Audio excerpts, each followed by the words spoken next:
Buenas tardes a todas y todos los que nos acompañan, tanto presencialmente como también allá desde sus casas, en donde los lugares en donde nos pueden estar acompañando de manera digital. Bienvenidos y bienvenidos a una nueva sesión de este seminario de inteligencia artificial y qué significa ser humano en una época de inteligencia artificial. Para esta ocasión, el ponente es ya un conocido, el doctor Josué Lugo, también coordinador de este seminario, que voy a tener la posibilidad hoy de presentarlo. Entonces, para ya no dilatarnos más y comenzar ya por fin esta sesión, voy a dar una breve semblanza curricular del profesor Lugo para después dar paso a su intervención llamada Disputar la IA a partir de preocupaciones disruptivas. ¿Okay? El profesor Luis Josué Lugo es doctor en Ciencias Políticas y Sociales y maestro en Comunicación Política y Tecnologías por la UNAM, con una estancia de investigación en la Universidad de Sevilla. Es investigador asociado tipo C en el CEICH de la UNAM y se especializa en inteligencia artificial, metodologías digitales y tecnopolítica para la acción colectiva.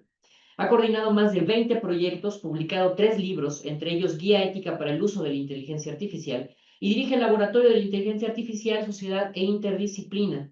Coordina también el Seminario Internacional de la Inteligencia Artificial para las Ciencias Sociales, TESICAFE, y colabora como columnista en Generación Universitaria para el Universal.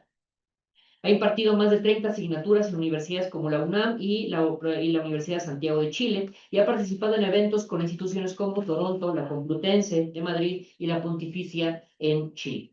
También ha coordinado programas en el IMER y ha sido entrevistado por Forbes, El Financiero, Canal 11 y Canal 22. Es actualmente candidato para el Sistema Nacional de Investigadores del CONACYT y actualmente cursa también una formación en psicoanálisis. Sin más, entonces doy la palabra al profesor Josué Lugo para que nos comparta estas apropiaciones disruptivas de la inteligencia artificial. Lugo, te doy la palabra, unos 50 minutitos, una hora, y pues a partir de ahí abrimos una sesión de preguntas y respuestas para los asistentes. Muchas gracias. Excelente, pues gracias a Carlos que aceptó moderar el día de hoy y gracias a todo el equipo una vez más que respalda este seminario, al CEICH, a la UNAM, a Jimena y a Red que están aquí también siempre al tiro y a cada una de las personas que ya han aguantado este trayecto de varias sesiones en el tema de inteligencia artificial y sus improntas de distintos sitios. Voy a compartir pantalla y vengo muy animado a dialogar, porque creo que algo que ha ofrecido mucho este espacio es la posibilidad de diálogo, de ensayo de ideas, de retroalimentaciones, de puntos de vista distintos. Y ahí está. Lo primero que quiero aclarar es que no vengo a evangelizar, a alfabetizar, ni a decirles qué tienen que hacer. Confío en la subjetividad del ser, aunque a veces haga cosas o hagamos cosas extrañas. No es una propuesta totalitaria la que traigo, ni todos ni todas tienen que apropiarse disruptivamente.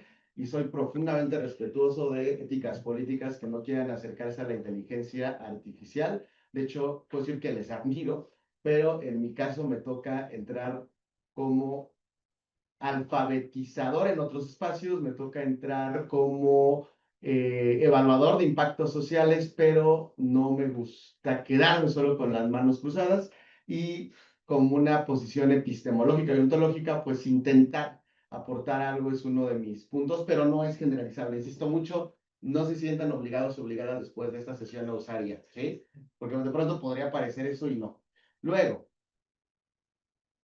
la apuesta que hemos hecho de inteligencia artificial generativa a respecto a las personas es una apuesta colectiva. Uno de los puntos que actualmente van a ustedes a encontrar dentro de la literatura hegemónica es la automatización de la inteligencia artificial en los procesos sociales, educativos, políticos y culturales.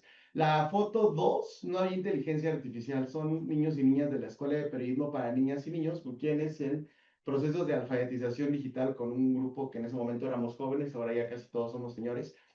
Trabajábamos temas de género, de medio ambiente, de narrativas sociales, para que la tecnología se pusiera al servicio de la inteligencia y de la crítica, que es uno de los puntos que me gustaría mucho enfatizar.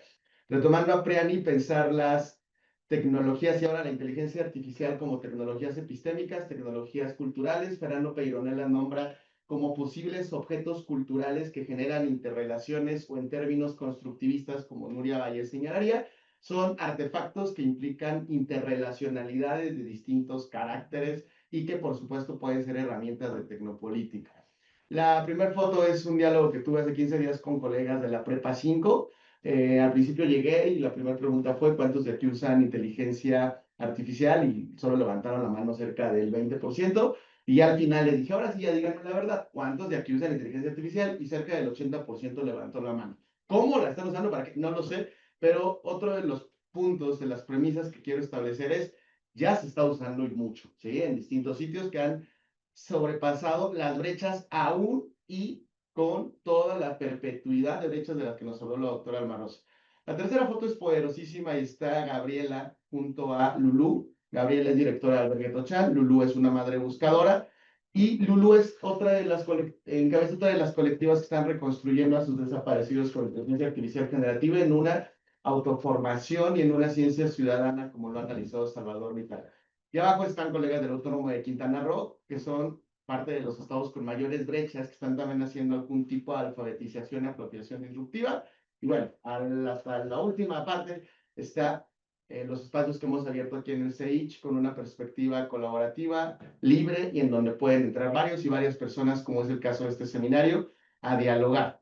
En medio está La Voz del Migrante, que es una revista que generamos junto a migrantes como parte de metodologías participativas antes de haber inteligencia artificial. Y entonces mi spoileo es, si por mí fuera que la inteligencia artificial desaparezca, colegas, no tengo mucho tiempo de por sí para leer y para ver cine que tengo desde hace mucho tiempo ahí guardado, como para que ahora también nos metan inteligencia artificial, pero es parte de una agenda que transiciona la sociedad de la información de la cual ahorita vamos a hablar desde 1989 más o menos, con el consenso de Washington, y como parte de esa agenda, pues está llegando a muchos estratos, y aunque yo diga esto, y aunque lo digan muchos especialistas, detengan la aceleración del uso de inteligencia artificial, por favor, deténganlo, no está sucediendo, y me temo mucho que no va a suceder. ¿Qué se está sucediendo? Discursos muy entusiastas que nos recuerdan la importancia de una academia y de una investigación que sea capaz de diagnosticar problemas actuales. Porque si no, diría Fernando Peirone, que el jueves, por cierto, lo tendremos aquí en el CEIX, los invitamos a participar, sería muy rico tenerles aquí presencialmente, si no en línea también estará, pero en su último libro, que es El fin de la escritura, menciona Fernando que si no la academia nos convertimos en la iglesia del siglo XII, hablando solamente entre nosotros, y yo le decía en broma, y aparte en latín, ¿no? Entre nosotros nos citamos, nos escuchamos, cuando afuera de esa iglesia del siglo II estaban pasando un montón de cosas. Entre ellos estaba gestando la gran revolución de la imprenta, que posteriormente nos vino a individualizar el tema de la lectura. Pero bueno, regresando a qué pasa afuera de nuestros cubículos. Gobernadora Marina del Pilar pues, posiciona a Baja California como el estado pionero al integrar la IA, como si el puro acceso ya fuera suficiente y como si meter la IA hiciera a las personas más inteligentes. Ahí está el mito del superhombre de hecho con IA, y no el superhombre nichano, sino el superhombre que va a hacer más, va a producir más, y muy a la época de Logos se va a convertir en un hombre más productivo. La IA llega a las aulas para impulsar el desarrollo de los alumnos, como si darle una IA a un alumno le va a impulsar el desarrollo, ¿sí? ¿Cómo llevar la educación a comunidades más vulnerables de México? Ese es como de los más interesantes en cuanto a su cabeza. Pablo Arizaba, el creador de Netflix, explica que es la inteligencia aumentada que llegará a escuelas mentes. Es decir, no estamos todavía, dicen hoy los chavos, pudiendo con la IA y ya estamos en temas de computación cuántica, de inteligencia aumentada, de la supería, y que se vende muy bien además todo eso, ¿eh? Porque otra de las premisas que podemos mencionar es que el lenguaje que ocupamos para nominar muchas de las cuestiones de inteligencia artificial, que es una de las funciones de la palabra que deviene de la época logos, hoy nos está ganando con mucho frenesí la empresa, colegas. El prompt es un término de la empresa y la industria, ¿sí? En la superinteligencia artificial es otro término de la empresa y la industria. Y es también un diagnóstico de cuánto nos ha faltado dialogar como academia para involucrarnos en los problemas contemporáneos. Es muy fuerte decirlo, pero necesitamos regresar a reflexionar muchos de estos términos, resemantizarlos, reconceptualizarlos y reconstruir mucho del lazo social que implica estudiar a la sociedad, por lo menos que nos dedicamos a sociales o humanidades. Nos dice Paul Virilio, y les dejo este punto para que lo piensen y lo reflexionemos. Cada tecnología crea su propio accidente. ¿Cuántos accidentes hoy hay respecto a la IA habidos y por haber? Bueno, supongo que ya ustedes detectarán algunos. ¿En dónde estamos? Esto es nuevo, ¿no? Siempre intento ahí cometer algo nuevo. Fíjense nada más. Lo cual también se cruza con algunas de las sesiones que tendremos posteriormente, el tema de los trends y el periodismo. Ajá. Esta terapeuta ayudó a que los usuarios se sintieran mejor. Era una IA, ¿no? Son muy así espectaculares los términos, ¿sí? Detectan que la IA ahora sufre de ansiedad. ¿Por qué y qué temas les están afectando? Y ya para diagnosticar la ansiedad, ChatGPT también tiene ansiedad. Como se dan cuenta, es una réplica además de la anterior noticia, porque la revisé y son réplica de la anterior, algo de lo que Juan Villoro nos habla respecto a nos hemos convertido en lectores de fuentes secundarias, terciarias, no vamos a la fuente original y replicamos. Y entonces se replican las fake news, se replican muchas de las verdades o sofismas o falacias a medias. Ojo con esto. Y dice TV Azteca. La IA también sufre de ansiedad y es el mismo de lo anterior, ¿eh? Y entonces, si se ve, buscan, si meten a buscar la referencia, lo que explican es que ChatGPT dijo que tenía ansiedad y hasta el final, afortunadamente al final, algunas fuentes dicen, es que ChatGPT aprende de los síntomas sociales que existen. Ah, eso díselo a las personas desde el principio, porque si no tenemos este imaginario social de hasta la IA ya tiene ansiedad, ¿no? Pero no es tan. Recuerden que los binarismos de la época luego son difíciles de sostener hoy. No es tan así de tiene ansiedad o no tiene ansiedad. Hay que buscar muchos de los polos que se encuentran interseccionando estos falsos dilemas binarios. Bien, como se dan cuenta, mi diagnóstico es bastante pesimista porque en el diagnóstico social se prospecta que para 2033 la IA va a ser la mayor herramienta que va a tener expansión en el mercado tecnológico, ¿sí? Va a pasar de 2.5 trillones a 16.4. Hoy lo que dilera tampoco es que sea la producción de libros impresos, es el Internet de las cosas. ¿Ah? Y van ahí los temas dominantes: inteligencia artificial, Internet de las cosas, Big Data, blockchain, 5G. ¿Quiénes son los que dominan el tema a nivel contextual? Los países del norte global. Todo eso también lo traigo porque de pronto repetimos como ciertas verdades comunes, ¿no? O sea, sí son reales, pero también hay que comprobarlas. O sea, no basta solamente con el lugar común, pero no solo es un lugar común. Sí es real que el norte global es quien más desarrolla modelos. Por favor, si no tienen claro qué es un modelo, guárdenme la pregunta si quieren o búsquenlo ahorita en Perplexity, pero tenemos que familiarizarnos con este lenguaje. Los modelos son muy importantes y no hay tantos modelos. Y si ustedes dicen ahorita, oye, ¿por qué la UNAM no desarrolla su propio modelo? No podemos, no tenemos los recursos, la infraestructura, y desarrollar un modelo supone un gasto energético terrible. De hecho, ahorita hay pocos, pero con esos que hay ya, o sea, es muchísimo lo que gastan en data centers y en data workers. Número de modelos notables, aquí están, ¿sí? Y como se dan cuenta, todos los rositas son industrias. Solamente tenemos dos modelos académicos, el de Berkeley y el de Massachusetts. Y son muy rígidos, son muy débiles en comparación de Google, OpenAI, Alibaba, Apple, Meta, Nvidia, Anthropic. Cuando ustedes usen una IA generativa, tengan en cuenta que detrás hay modelos. O sea, la IA generativa solamente es la aplicación, detrás hay modelos. Y en los modelos es donde está todo este tema de los series, donde están los datos, y me siguen, eso es bien importante. De hecho, si ustedes se meten, por ejemplo, a DeepSeek les va a dejar escoger su modelo. OpenAI no deja escoger modelos. Eso fue una de las grandes revoluciones de DeepSeek. Y si saben programar, pueden bajar parte del modelo para reprogramarlo desde su computadora. Pero bueno, insisto, también intento ser lúdico a esto, no meterme tan en términos de tecnociencias, que no es mi campo, pues me toca juntarme con colegas tecnocientíficos. Adopción de la IA en Latinoamérica con indicadores bastante cuantitativos, tengo que decirles este sesgo, pero ahora sí México tiene una investigación baja en comparación de otros países y esta investigación no está considerando enfoques críticos, es mera investigación.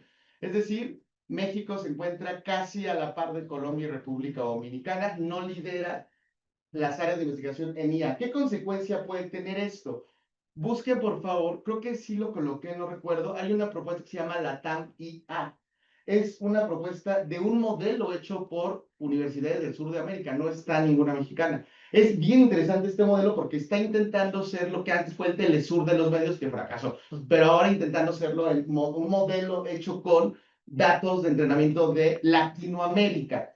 Sin embargo, en México, si no entramos a este tema con investigación crítica, pues no vamos a poder participar de esta propuesta que está muy bonita. O sea, ojalá que la TAMI ya sí salga y vamos a ver cómo se hace, porque otra de las posibles utopías, adelantándome a una de las posibles preguntas, es generar inteligencias artificiales con un bien público. Si decimos esto frente a los desarrolladores de modelos comerciales, se ríen de nosotros y nosotras, pero necesitamos poner dentro de estos marcos posibilidades utópicas, desde una utopía política que Paul Ricoeur mencionaría, es el punto hacia donde la ideología puede dirigirse cuando haya significantes gastados y crisis, sí, como los que tenemos ahora.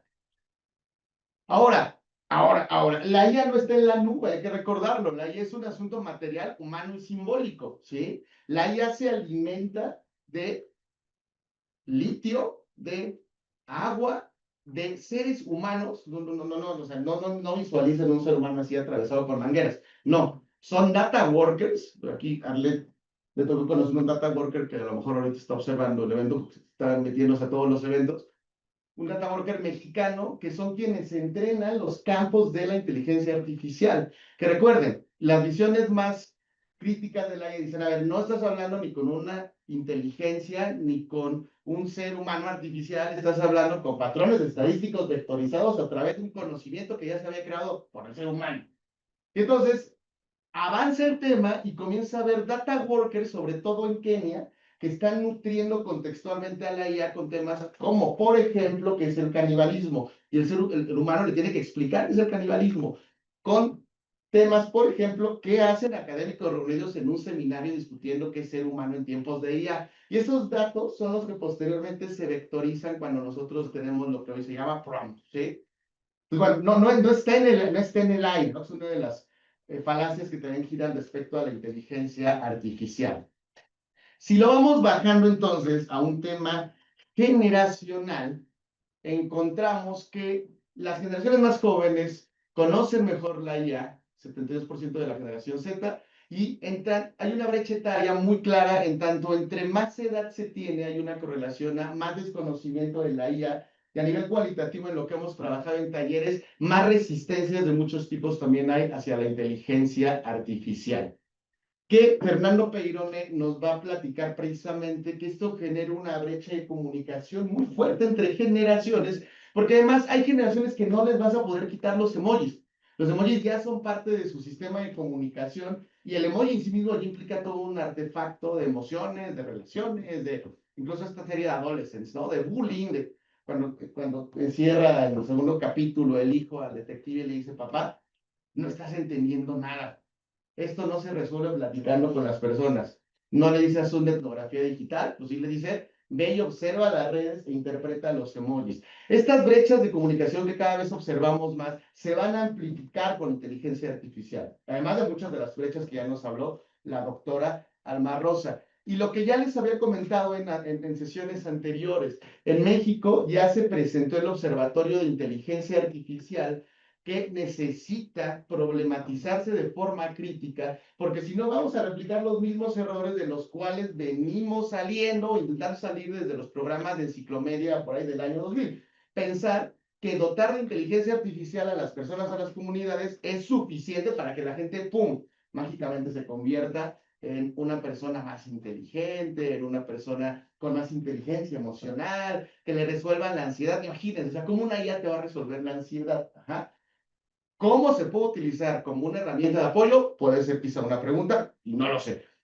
Y aquí encontramos entonces que la forma en la cual se está intentando problematizar en el país como política educativa es a través de modelos, yo estuve ahí, lo escuché, que proporcionen a las escuelas soluciones educativas, pero no se sabe cuáles son esas soluciones en sus profesores, profesoras, hay resistencias en sus estudiantes, cuando además arrastramos otro tipo de problemas, como ustedes saben, pero como está en el tren este tema, aquí está algo que ustedes pueden comprobar. No me lo inventé yo, ni yo soy el forjador del observatorio, ¿vale? Bueno, y luego está la intimidad de la gente, ¿no? Porque decíamos en un foro que tuvimos hace 15 días con colegas de ciencia abierta, que son de las personas más radicales en este tema y que casi no usan IA, pero dicen, bueno, aunque no lo usemos, sí vemos que se está usando mucho y no va a echarse para atrás la tendencia. y en términos de ciencia abierta vamos bastante atrasados, lo decía el colega de Open Lab Ecuador.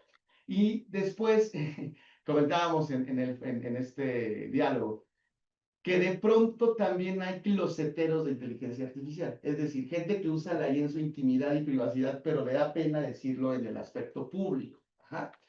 Y Answer Public o Google Trends nos da la posibilidad de, en la intimidad de las personas, que es algo también fuerte, lo platicábamos en la mañana con Arlet, cómo estos sistemas telemáticos se incorporan dentro de la intimidad del ser humano y la IA va a potenciar esto, está potenciando esto. Imagínense la gente que le platica todos sus problemas día a día, ChatGPT, cuánta data está generando, ¿no? Pero bueno, es otro de los temas pendientes. ¿Qué busca la gente con inteligencia artificial, fíjense?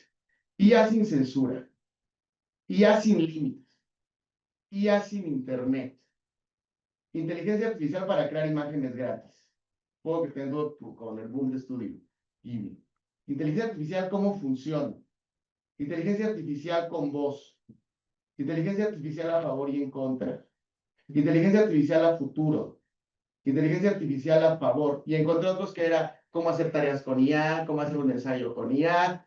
Bueno, esto es lo que se está preguntando en grandes volúmenes de datos muchas personas. Ahí tenemos algunas respuestas que podemos quizá ofrecer, porque a veces hablamos mucho de ella, pero hay que regresarnos epistemológica, histórica, metodológicamente a saber de qué estamos hablando. Y epistemológicamente, o sea, ese es el diagnóstico contextual, y epistemológicamente, desde ciertos marcos teórico-metodológicos, ¿cómo podemos pensar en un marco de ciencias sociales con un enfoque más situado desde la comunicación estos temas? Algunos puntos les van a quedar como anillo al dedo porque ya los hemos venido viendo. Primero, las brechas, ¿no? En México hay 1 millón de mexicanos todavía sin luz. Entonces, no nos volvamos locos porque las brechas, si están ahí también, no son mero discurso, porque luego se pueden convertir en un lugar común. Y esto de lo que ya nos habló la doctora Alma Rosa, a quien le quiero dar todo el crédito, porque como les comenté, ella fue mi formadora en el doctorado, pero con ella nos quedamos hasta la brecha de apropiación. Ya le dije por ahí que actualicemos un indicador que hizo cuando yo era su alumno justo en el doctorado, ahora con inteligencia artificial.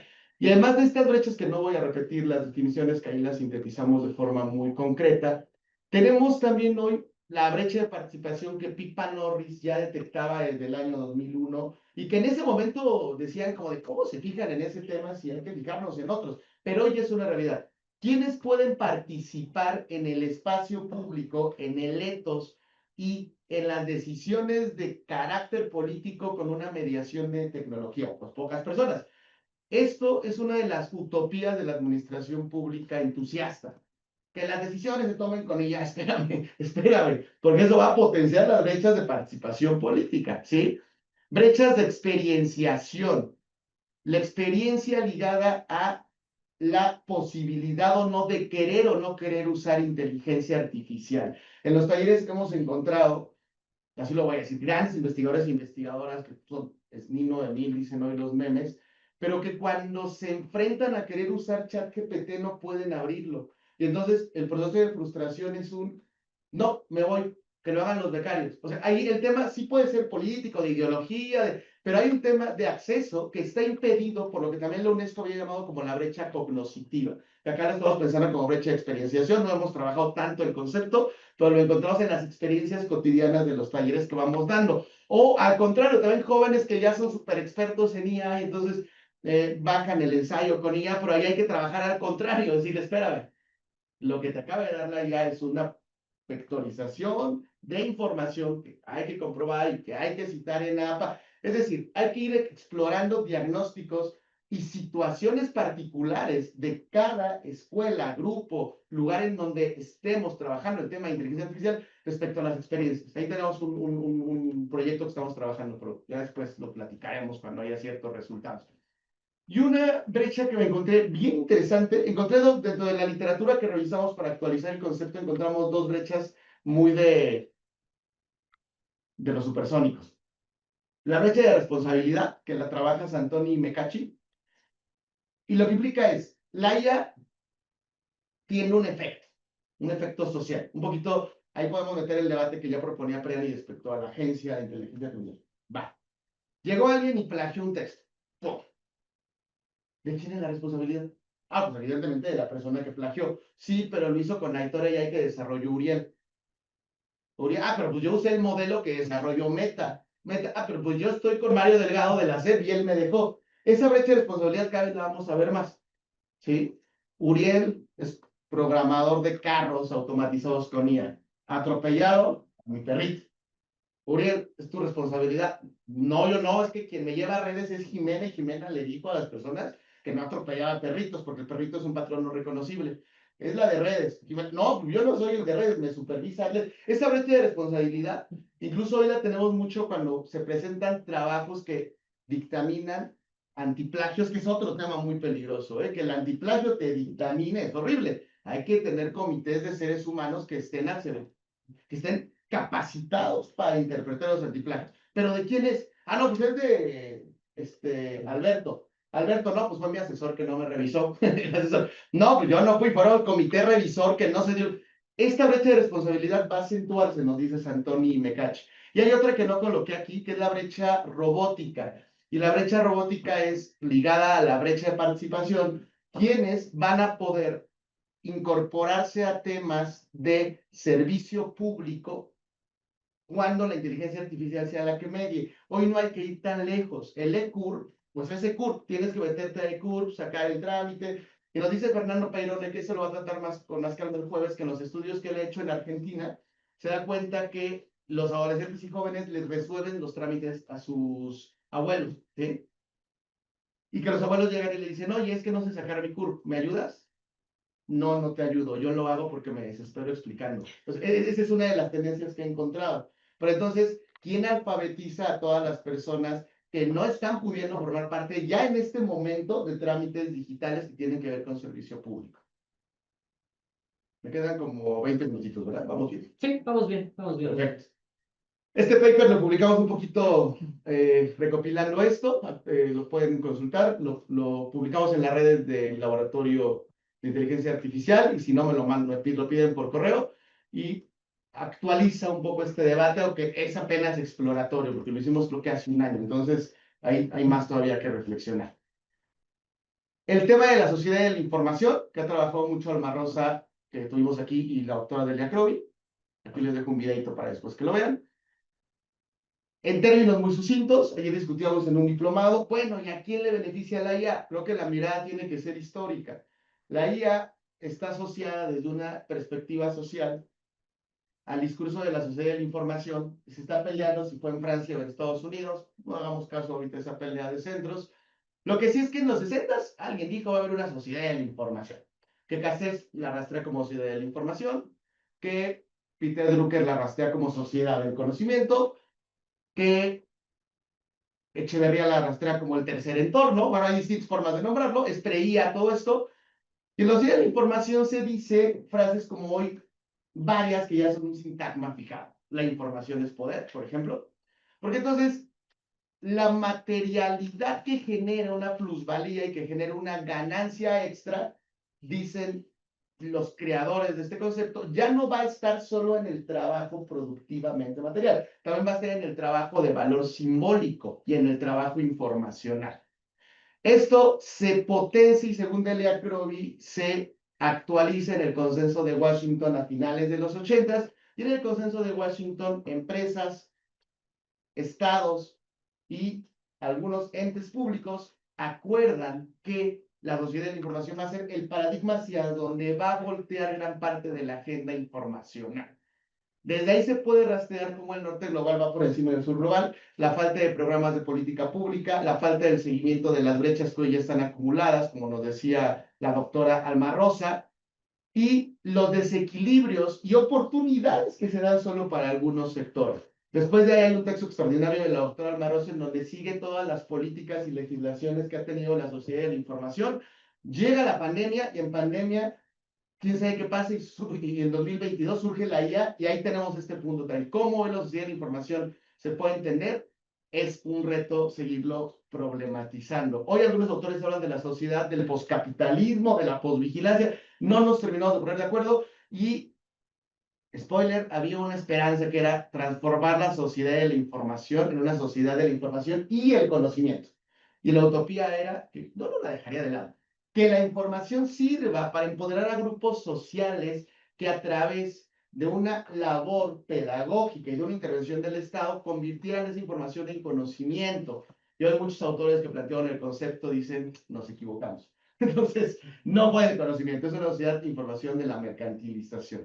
Y ustedes pueden seguir más este debate. ¿Eh? Luego, acá tenemos este artículo que recién publicamos en la revista de la Complutense de Madrid con otro de los conceptos con los cuales podemos explorar este tema. Hay más conceptos, pero son como algunas aproximaciones. Capitalismo cognitivo, un trabajo inmaterial en una economía del conocimiento, pero aunque es inmaterial, sigue beneficiando a algunas élites políticas. Es un trabajo simbólico y algunos autores hablan de cómo se incorpora en el término afectivo. ¡Pum! Mi iWatch está diciéndome que estoy estresado. Voy a detenerme un poco. Respiro 5 minutos. Sí, ¿quién te lo dijo el iWatch? ¿Cómo se programa ese iWatch? Con vectorizaciones de algoritmos. Y esos algoritmos se manejan también ya con inteligencia artificial. Sí, muchos de ellos. ¿Sí? Chin, esto ya pasaba. Google me dijo que me duele el estómago y quizá tengo tal enfermedad. Bueno, esto se está potenciando con ChatGPT. Es que ChatGPT me dijo que, nivel afectivo racional. División del trabajo desigual, exclusión social de la cual nos habla Zuckerberg, valor económico y control social, perpetuación de la acumulación del capital y desigualdades, precariedad estructural del trabajo, entre muchas otras cuestiones que nos plantea este paradigma, ¿sí? Pues me parece más apocalíptico que otra cosa, y nos estás diciendo que sí, pero podemos voltear también a, entre este contexto, la posibilidad de trabajar con alfabetizaciones de inteligencia artificial. Bajo este contexto, y donde, siguiendo a Paul Virilio, cada tecnología crea su propio accidente, ¿qué competencias, habilidades, aprendizajes, colaboraciones y trabajos en colectividad y colaboración son hoy indispensables en tiempos de inteligencia artificial? Y regresando a mi primer palabra que dije acá, o frase, no es necesario entrar, también que puede decir no, puede haber otras alternativas. Pero en gran medida también les presenté el contexto del principio, porque esto ya está en la agenda de muchos gobiernos, de muchas empresas. En algunos lugares a los que hemos ido, dicen muchos de los empleadores, yo no voy a contratar a ningún recién egresado que no sepa promptear y que no sepa ética de la IA. Aunque quién sabe qué es eso de la ética de la IA, porque es otro de los significantes de hasta abajo. Además, abarca exploración, experimentación, que yo me gustaba llamarla experienciación, reflexión y evaluación de efectos en diversos ámbitos. ¿Qué implica una alfabetización en inteligencia artificial? Conocer, entender, aplicar, analizar, evaluar y crear, pero no como un proceso automatizado, ¿no? Porque suena como un robot que, conozco y entonces entiendo el prompt, del prompt aplico un prompt, del aplicar el prompt analizo el prompt, después de analizar el prompt evalúo el prompt. Todo esto es un proceso cognitivo, relacional, crítico, y cada uno de estos puntos nos sitúa también en el tema de las brechas. Claro, si no hay un acceso a la inteligencia artificial, no va a pasar nada de esto. Y si no hay un uso crítico y consciente, pues no vamos a llegar a la apropiación. En efecto, la apropiación implicaría tener todas estas habilidades. Alguien que conozca el tema, y no solamente en su parte técnica, también en su parte sociocultural, política, psicológica, entender qué está pasando en cuanto a conceptos, aplicar en nuevas situaciones estas nuevas habilidades de los tecnosaberes, lo diría Fernando Peyronet, analizar, detenerse a analizar la información que nos brinda, corregirla, itinerarla, saber contrastarla con libros, porque otra de las cosas que me gustaría mencionar es la ecología del conocimiento y de la investigación se amplía. Los libros siguen siendo maravillosos, las películas siguen siendo fundamentales, los documentales, los seminarios. La IA no viene a desplazar, ni a sustituir, ni a evolucionar nada, ¿sí? Viene a transfigurar muchos, igual en términos de Peyronet, muchas de las prácticas que ya teníamos y que entonces nos precisa como sujetos a preguntarnos por qué y para qué quiero la IA. Porque muchos del por qué y para qué no están en la IA. A veces le pedimos cosas que no están ahí, ¿sí? Dimensión axiológica. Por cierto, aquí les hice un Google Notebook que les compartimos en un ratito sobre el concepto de sociedad de la información. Por si a alguien le interesa rastrearlo, dice un Google Notebook y ahí viene el texto directo por si alguien quiere leer el texto, ¿vale? Bien, una de las propuestas que apenas estamos trabajando y que costará seguirlo sosteniendo es la de apropiaciones disruptivas. El contexto es como es. pertenece a quien pertenece y los modelos también. Es parte de, o sea, no vamos a autoengañarnos de decir que estamos cambiando drásticamente un tema que nos sobrepasa como universidad inclusive. La UNAM no puede generar modelos, ya lo vimos hace un momento, pero la apropiación disruptiva implica un proceso de apropiación social que desafía y transforma relaciones de poder existentes.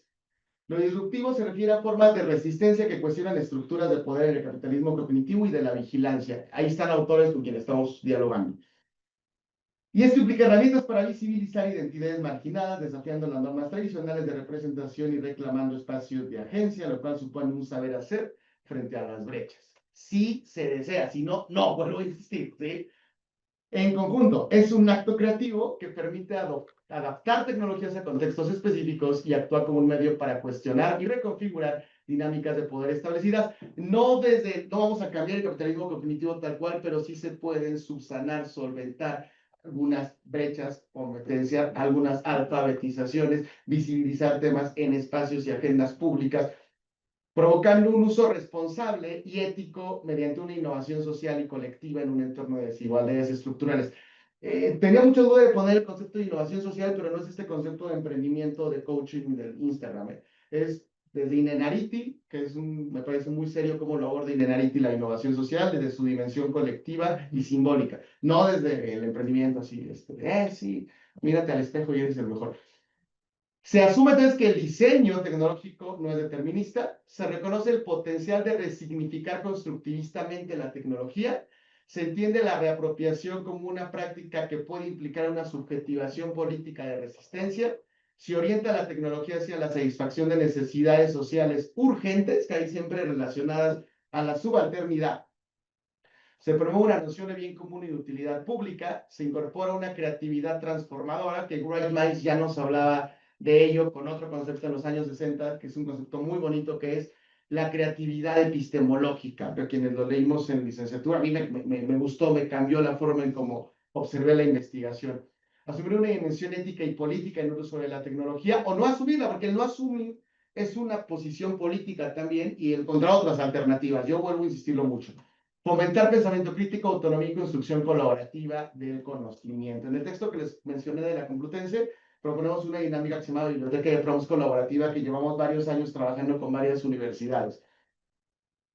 Algunos casos, afortunadamente no tengo que ser tan profundo, porque ya conocieron ustedes los casos desde los actores centrales. Este caso que es emblemático y muy polémico en nuestra Latinoamérica, que es el de las fichas de búsqueda vivas, que no sustituye a la acción colectiva, que no sustituye al repertorio que ya tiene el movimiento, que no sustituye a la búsqueda en vida, que no sustituye a la pega de fichas, pero que complementa este ecosistema de la acción colectiva.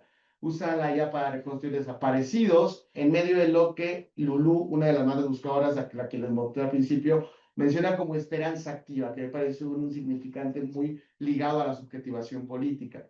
Mediante el riesgo de ser vigiladas o vigilados, lo saben, nos lo dijo Héctor aquí, y se activa lo que en literatura de movimientos sociales se trabaja mucho como la surveillance o la moimbilance. Disculpen mi francés, no lo sé. O también la susvilance, que es el vigilar desde arriba. Nos vigilan desde arriba, ahora vigilamos desde abajo. En gran medida, la literatura de movimientos sociales ella está muy focalizada en ello. Le recomiendo mucho Osgur, es un autor turco muy del capitalismo de la vigilancia, pero que me gusta cómo problematiza estos términos. Sujetos y sujetas de acción que se alfabetizan en IA y hacen frente a las brechas. Eso me parece extraordinario. Y la ciencia ciudadana en acción.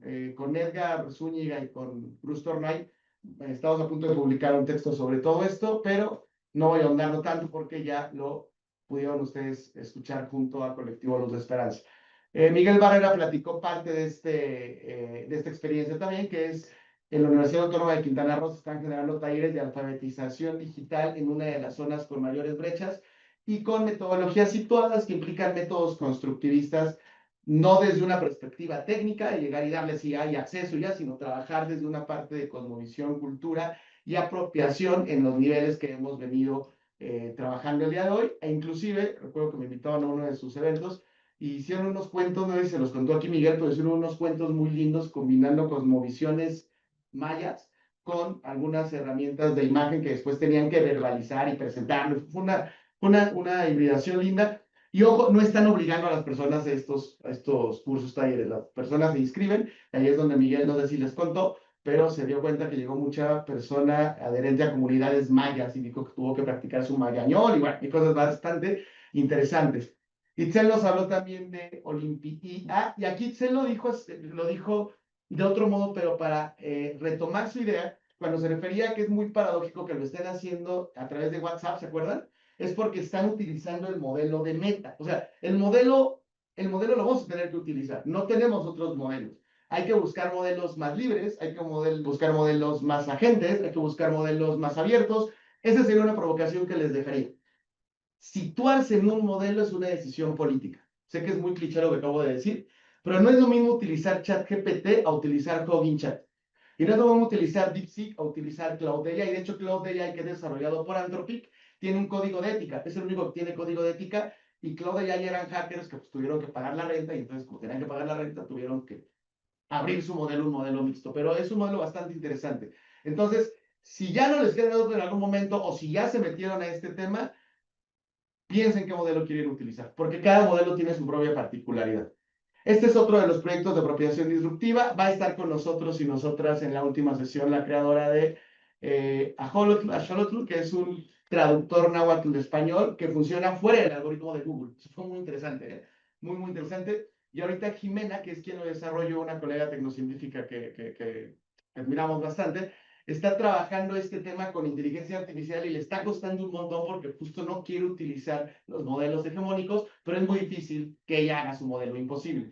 Entonces, guarden esta provocación para que le pregunten a ella cómo está trabajando. Y ella es tecnocientífico. Ella programa, y por ahí busquen a Sherlock, que no es IA todavía, pero nos muestra una potencialidad que pueda haber hacia la parte social, cultural, política, y ella cuida mucho también este tema del extractivismo, trabaja mucho directamente con las comunidades. Entonces, y aún así sigue siendo un gran reto. Hablando de retos, pues sí, salud, hay un reto medioambiental, ¿sí? Hay un reto ético, hay retos legales. Ahorita estoy viendo una politización de lo legal impresionante. Unos quieren jalar para un partido, otros para otro partido, y de pronto se nos está olvidando que en medio hay seres humanos y una crisis medioambiental. De mi parte, yo les diría, sí se tiene que detener el desarrollo de IA. Es una locura, pero no se está deteniendo. No olvidar un tema muy bonito que es el de la ética y los cuidados que nos plantea Nuria Vallés. Si buscan así en Tecnocultura, justo Nuria Vallés publicó un texto muy lindo en donde habla cómo nuestra relación como artefacto cultural con la IA es una relación que afecta al cuerpo.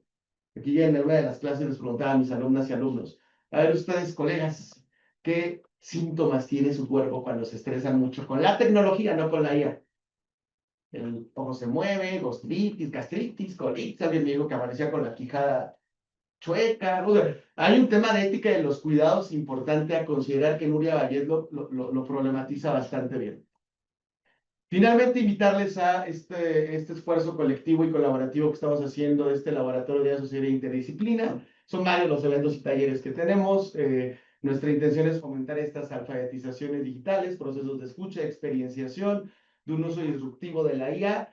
Y como siempre les decimos, no es necesario que usen la IA, quizás solamente saber cómo funciona y si la quieren utilizar, utilizarla consciente y críticamente, preguntarnos el por qué, el para qué. Compartir experiencias siempre es una cosa bien, bien, bien, bien linda. Y bueno, agradecer a todas las personas que hay detrás, porque las reflexiones siempre son colaborativas y eso nos ha permitido seguir tejiendo.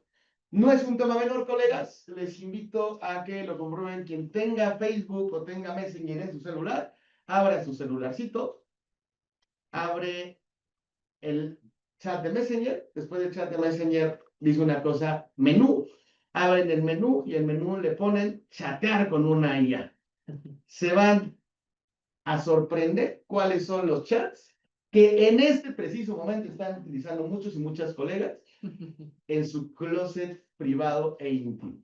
Entre ellos está hablar con Pono, con el tarot del amor, con el diablo, con me siento triste, con chicas atractivas, con crea tu tatuaje, con Goku, con la novia celosa, tarot de sí o no, la colegiala, mi best friend, Lucifer el diablo, lectura de tarot, la bruja blanca, Toji entrenador, mami amorosa, tu psicólogo personal, Cristiano Ronaldo, Harley Quinn. No escucho nada de educación, de investigación, de... Son vacaciones. Pero aparte, pues debe ser bien poquitas las personas que platican con esto. O sea, por ejemplo, ¿no? Con el psicólogo personal, 6.6 millones de personas, ¿sí? No es un tema menor. Vuelvo al tema de lo que comentábamos. En lo privado y en lo íntimo, quizás hasta por curiosidad se está usando, pero perdonen mi frase tan sencilla, la curiosidad mató al gato, y antes de que se muera el gato, mejor hay que explorar todo este tema. No es un tema menor. Y finalmente regreso a una idea que Villoro, de una forma muy... Es un gran apocalíptico, digo yo, es un gran libro el de Villoro, un apocalíptico informado. Y nos dice, retomando la idea de los detectives salvajes y los infrarrealistas de Roberto Bolaño, hay que ser detectives salvajes, nos dice Villoro. Investigadores rebeldes, poéticos, no de codificar textos, sino vidas, ¿no? Porque los datos ahí están. Y me encantó cuando retoma el concepto de guerrilla interior y nos dice, el acto de ejercer nuestra guerrilla interior, que es un acto de subjetivación política, eso ya es en mis palabras, es un reto fundamental ante la inteligencia artificial, la usemos o no, seamos críticos, críticas, lo usemos en alfabetizaciones, activar las guerrillas interiores y eso pasa por actos de subjetividad, de lazo social y de reconstrucciones sociales. Finalmente, lo que atiendo sus preguntas, hice asistente de ella, me adelantó un montón, esto, hacia allá va el tema de los asistentes de ella, esto es lo que les están vendiendo en muchos lugares, a instituciones, se los venden muy caros además, no es tan difíciles hacerlos, no me preocupa la dificultad de hacerlo o no, sino el efecto social que puede tener, porque aunque uno configure el asistente de IA, tiene muchos sesgos, brechas, y no puedes dejar corriendo a la IA a tomar decisiones, brechas de responsabilidad. Hay que tener a seres humanos formados y capacitados para hacer frente a este tema. El asistente de IA es sobre el seminario, Ser humano en tiempos de IA. Cargué la mayoría de los textos que nos han dejado los colegas. Entonces, háganle preguntas, así como, ¿qué es la brecha? ¿Qué es la apropiación disruptiva? Pueden jugar con él. Y si tienen alguna duda de este asistente o alguna cosa que comentar ahorita, lo pueden hacer, ¿vale? Lo voy a colocar por acá. Y sin más ni más, mi querido Carlos, de nuevo agradecer al seminario y quedamos atentos a la sesión de preguntas y respuestas. Muy bien, bueno, pues muchas gracias, profesor Lugo, un aplauso para esta presentación. Muchas gracias por compartirnos esta reflexión en torno a los usos disruptivos y sobre todo porque creo que lo posicionas, fuiste muy reiterativo en el sentido del ser apocalíptico, ¿no? Pero creo que hoy ser apocalíptico es una invitación muy fuerte, ¿no? A pensar cuáles son las posibles relaciones disruptivas que se puede establecer con la tecnología, ¿no? Claro. Creo que más allá de esta postura negativa que se ha atribuido a una postura, a perspectivas críticas en torno a la tecnología y que en general se ha tenido con esa perspectiva, ¿no? Creo que hoy nos enfrenta ante la posibilidad de ver qué tan cerca o qué tan lejos están colectivos, sujetos, de cambiar las posibilidades de de su propio uso con la tecnología, de su relación con la tecnología, y al mismo tiempo qué tan cerca o lejos estamos de incidir en la toma de decisiones en torno a estos desarrollos de innovación tecnológica, porque no solamente estamos ante objetos técnicos, objetos digitales, que aparecen en el mundo como pues, por la providencia o por fuerzas que no tengan una mano detrás, ¿no? Hay manos claramente identificables allí, como bien nos lo colocas al inicio de tu presentación y como y con este énfasis a lo largo de tus diapositivas. Entonces, ahorita tengo por ahí algunas cuestiones que me gustaría preguntar, pero vamos primero con los colegas y los comentarios en línea. Y después vamos con una primera sesión allá de las dudas en línea y después nos venimos Escucho, voy a tomar un poquito de café, pero... Perfecto. Y después nos venimos acá en presencial. Así que pues escuchemos a Arlet si nos puedes ayudar, por favor, Arlet. Gracias. Rodrigo Esparta dice, la UNESCO tiene sus recomendaciones para la IA, en las que plantea la IA literacy.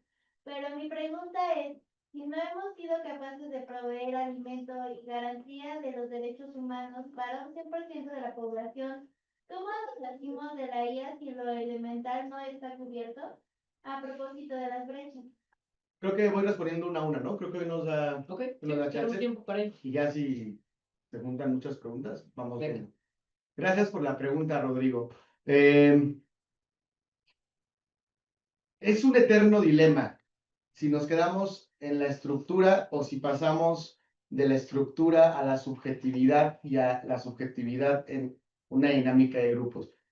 Desde la estructura, concuerdo plenamente con tu visión o lo que alcanzo a entrever de la visión, que es una visión parecida a la que comparte la doctora Alma Rosa. Primero se tienen que resolver los problemas estructurales de fondo, como por ejemplo, cómo le pides a un niño o niña que vaya y promptee si no tiene algo en el estómago, o algo muy común todavía dentro de nuestras realidades latinoamericanas. Concuerdo.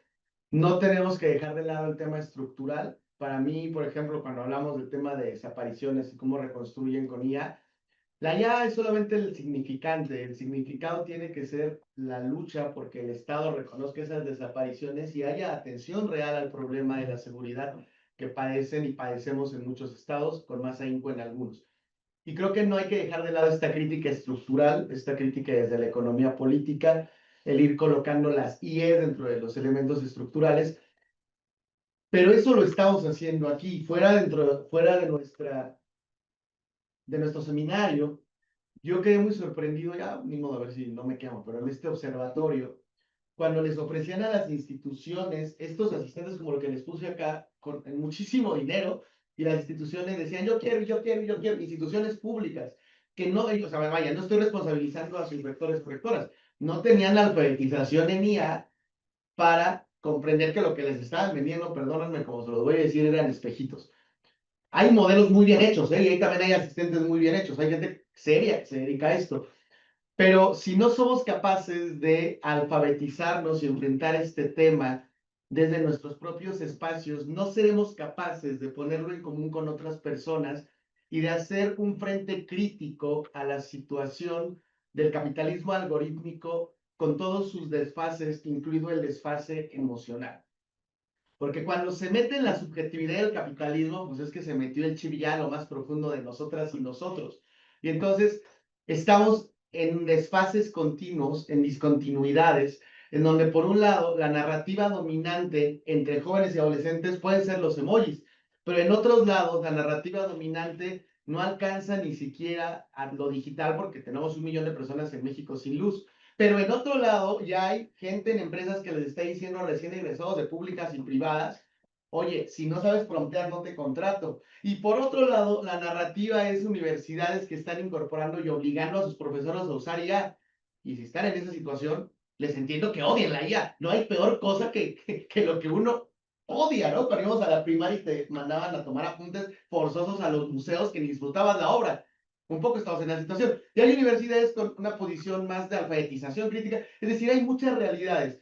Cierro diciendo que es importante revisar estos protocolos, Rodrigo, ponerlos en contexto, y me parece fundamental los diagnósticos situados en cada institución. Y creo que ahí tenemos una gran chamba, e invitaría mucho a que nuestras y nuestros colegas tesistas, si no tienen tema de tesis, y que flexibilicemos quizás investigaciones que realmente puedan llevarse a cabo. Hacer diagnósticos de instituciones es fundamental, porque y con esto cierro, a veces me dicen eso, oye, ve a tallerear a mi universidad. Va, un taller de 20 horas. No tengo tanto tiempo, pero de tanto. Oye, ¿cuál es el diagnóstico de tu universidad? No, pues no hay, pero pues los profes tienen ganas. Entonces, el tienen ganas se convierte en cuando ya llegó, los obligaron a entrar, o les dan puntos o algo, y pues es muy difícil trabajar con esas comunidades. Necesitamos diagnósticos porque, si ya decíamos en la sabiduría popular, cada cabeza es un mundo, lo mismo sucede a nivel de grupos sociales. No sé si le di mucha vuelta a Rodrigo, pero diagnósticos situados y no obligar, ¿no? Que es un tema que me preocupa mucho. Gracias por la pregunta, Rodrigo. No, también Rodrigo hace otras preguntas y dice, ¿cómo hacer entender que la tecnología no es neutral, que no es únicamente una herramienta? En otras palabras, ¿cómo trascender el instrumentalismo tecnológico? Si atendiésemos al principio de precaución, ¿deberíamos abandonar el desarrollo e implementación de la IA? A ver, muy buenas preguntas. Fíjate, me llama mucho la atención lo que dice Rodrigo alguna vez en algún espacio. que intenté iniciar la charla hablando de cómo la tecnología es política, me dijeron, no, eso ya está superado, ¿no? Hueva con eso, empiezo a hablar de otra cosa. No, es que no creo que sea, creo que tenemos que empezar, valga la expresión, a veces por el principio, ¿no? ¿Qué es la tecnología? ¿Cómo llegamos a dónde llegamos? ¿Qué es la IA? O sea, incluso esa pregunta yo la tengo mucho en mi mente y se lo platicaba a Carlos. ¿Qué es la IA? Una tecnología epistémica, un objeto cultural, un artefacto, solo una herramienta. Heidegger podría entrar con la técnica. O sea, hay muchas formas en las cuales podríamos ya sentarnos a conceptualizar. Y esa conceptualización puede ser un pensar, decir, un decir, pensar, pensar, decir, diría González Casanova. Bueno, creo que sí hay que regresarnos un poquito a platicar como comunidad, a platicar entre seminarios, a preguntarnos cuál es nuestra relación con estos objetos o artefactos culturales, qué queremos de ello. E insisto, creo que situarle los límites a la inteligencia artificial también es importante, pero tenemos que hacerlo, creo que sin regañar a las personas, porque también no hay peor reacción que la que uno genera con jóvenes y jóvenes cuando quiere llegar a regañarles, ¿no? A ver, chamacos, ¿por qué usan prompts para hacer? Hay que platicar, hay que nutrirnos de experiencias, hay que generar diálogos intergeneracionales y no hay que olvidar la labor del Estado y de una política pública que si bien no es lo prioritario, sí necesita reorientar la visión a que no sea el puro acceso, si no vamos a repetir los mismos errores de siempre. Lo segundo, yo lo voy a convertir más en una afirmación, Rodrigo. Sí, o sea, el principio de precaución nos debería orillar a que el desarrollo y la implementación de ella se abandonaran un rato. O sea, ya con lo que tenemos tendríamos muchos años de investigación y de estudios pendientes. Es abrumador. O sea, si de pronto en este seminario se han sentido abrumados al final, vean la barbaridad que voy a decir. Es lo normal en la subjetividad actual. Un tiempo muy acelerado, un tiempo fragmentario, herramienta, herramienta, herramienta. No voy a balconearme, no saben cómo he disfrutado regresar a leer en impreso estas 2 semanas. Sí, me abstraigo con mis libros en impreso y dice Villoro al final del libro de No Soy Robot. Y si reinventáramos lo yo he inventado y entonces dijéramos que hay que reinventar el libro y lo podemos ofrecer como el libro no está en la nube, el libro gasta menos consumo energético, el libro se te pierde y te encuentra cuando necesitas leerlo, el libro huele diferente.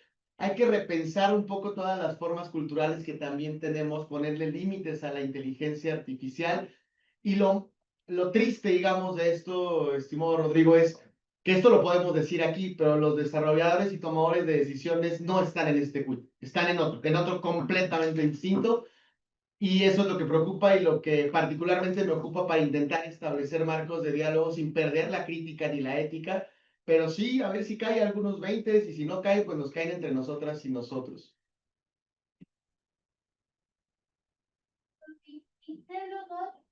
Comenta, a propósito de la pregunta pasada, pienso en las reflexiones de Luis Jaime Estrada, quien nos invitó a trascender una visión antropocéntrica y concretamente en Noemí Lugo. Ella le asigna el rol de agente no humano, cuestión que viene desde Donna Haraway, en el sentido de cómo afectamos a la IA generativa y cómo esta nos afecta. Y añadiría, el cómo la IA afecta a un ecosistema no solo mediático digital, sino también natural. Gracias por la exposición, más para la reflexión. Gracias, Excel, que aparte fue ponente. Déjame volver a leerlo. ¿Qué dijo así? ¿Cómo? Porque dijo bien. Porque disocié con mi cabeza. Porque soy humano, ¿no? Con una IA esto no pasaría. Con una IA no pasaría. Qué bueno que no soy yo. ¿Sí? Sí, que nos está costando mucho romper este antropocentrismo, ¿no? Y este logos en donde lo dicotómico fue mucho tiempo la forma en cómo explicábamos, dominábamos y conceptualizábamos. Y que caemos continuamente en esa provocación. Yo mismo caigo muchas veces en esa provocación. Quizá hay también escuchar algo de las generaciones más jóvenes, que justo lo que plantea Fernando, detrás de un emoji muchas veces no son binarismos, hay más posibilidades, ¿sí? Inclusive esto de no son novios o no novios, o esposos o no esposos, hay crush, hay dates, o sea, hay más posibilidades muchas veces. Bueno, no soy chavo, entonces no me sé bien, ahí Jimena y Arlet son las más jóvenes. Entonces, y trascenderlo, agente no humano, lo pone incluso en su prompt, Noemí. Y Agregaría, fíjense, hoy, no, eso da para otro, quizá algún prepare algo, yo que voy a preparar algo en algún otro espacio. El prompt como un ejercicio de resistencia epistémica y crítica es muy importante. Ese es otro punto que ahorita que menciona el agente no humano, como Noemí configura sus prompts. Primero es que en la lógica de la agenda de esta sociedad de la información generada en el consenso de Washington que les hable, viene que la gente sepa promptear, como en su momento era chatear. Puede uno resistirse, yo lo insisto, o puede no, ¿sí? Lo bueno de promptear es que no necesariamente tienes que usar el modelo. Aprendiendo a promptear, adquieres una nueva habilidad que va a ser una de las habilidades básicas. No me creen a mí, busquen en Google venta de prompts. Y hay chavitos que están vendiendo prompts. A mí me han escrito que si no les vendo un prompt para hacer su tesis. Fíjense qué barbaridad. Como si fuera tan fácil hacer un prompt para hacer tesis. Y me lo han escrito académicos y académicas, ¿eh? O sea, no, porque pensamos luego en estudiantes, no. Promptear es una habilidad crítica que puede generar una resistencia política y subjetiva también. Porque una clave que les doy, no dependan de la información que les dé un modelo. Ustedes sean quien den esa información y sepan para qué y por qué quieren utilizar ese prompt. Tablas, matrices, análisis no agenciados y que no impliquen un análisis humano, ¿no? Análisis de datos, ordenamiento de datos, redes semánticas. Hay un montón de posibilidades para promptear. Y a veces yo a mis alumnos y alumnas les dejo hacer prompts. Y es muy interesante, porque les dejo leer libros y con el libro tienen que contextualizar el prompt. Y con eso se evalúa.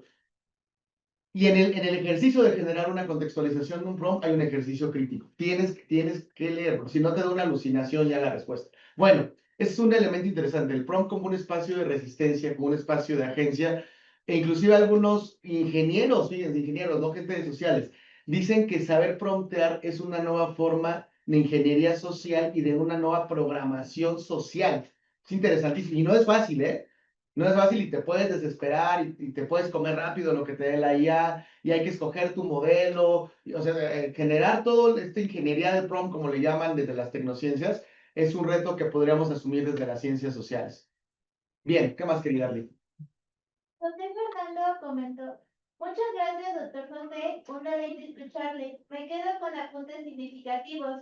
Debo desconectarme a cuidar y darles de comer a mis pequeños. Abrazo a todas y todos.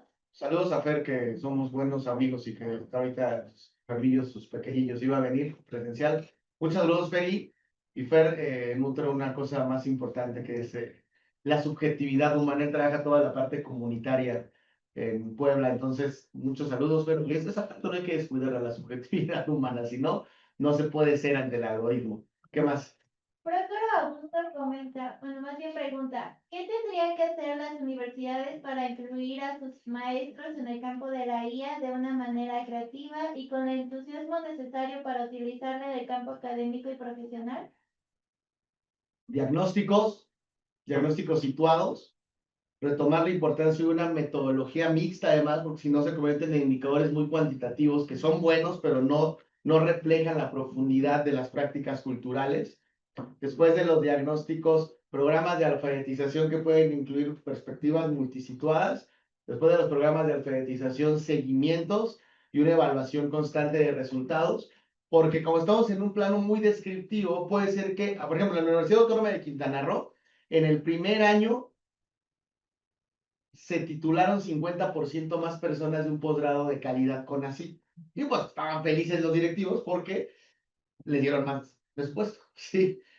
En el segundo año hicieron un cambio de director y se cayó el programa y entonces el segundo año ya no fue tan bonito como el primero porque se les desbordó el tema de ella. Se les desbordó. Y en el tercer año ahorita hay una crisis porque ya no se le dio continuidad a este primer programa que hubo. Estoy poniendo un ejemplo nada más como de los que conozco. Entonces, es un tema de diagnóstico, seguimiento y evaluación de resultados para poder saber qué es lo que necesita cada comunidad, qué herramientas son las necesarias. Y también yo lo he comentado mucho aquí con mis colegas del CEICH, necesitamos formar también académicos y académicas, quien quiera, que se metan a campo, que puedan generar una data cualitativa y de ahí generar papers, de ahí generar libros, es decir, no tenerle miedo a la investigación, acción participativa. En términos muy sencillos también es. también es una forma de aportar y de relacionarse, pero es difícil plantearlo en las universidades muchas veces.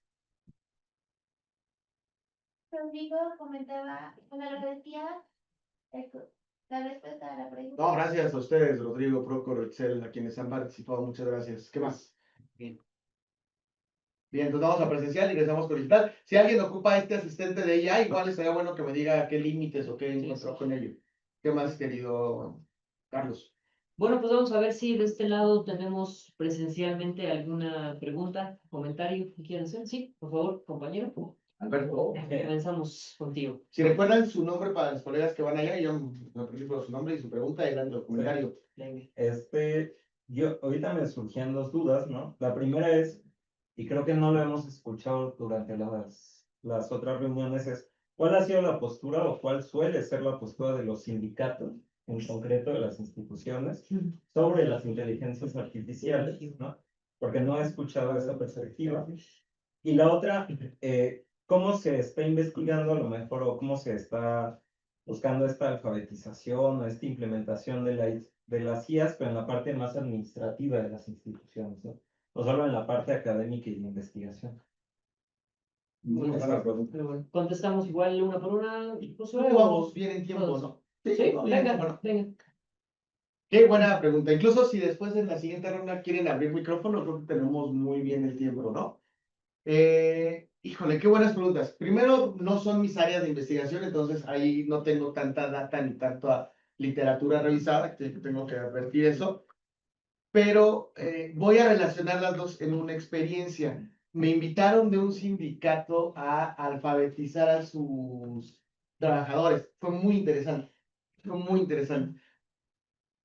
Lo que ya me estoy acostumbrando, pero creo que no tiene que ser costumbre, y es una de las invitaciones que quiero dejar muy claro en este seminario, es que no hay diagnósticos. Tampoco había diagnósticos allá.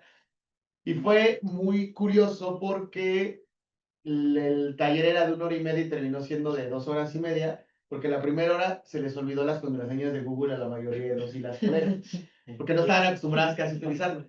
Y entonces ahí me tuvieron que ayudar a generarles nuevas cuentas. Ahí es un tema de acceso, pero puede pasarnos mucho. Y como tallerista uno tiene que ir preparado para esas cosas si empieza a meterse yo uno acá.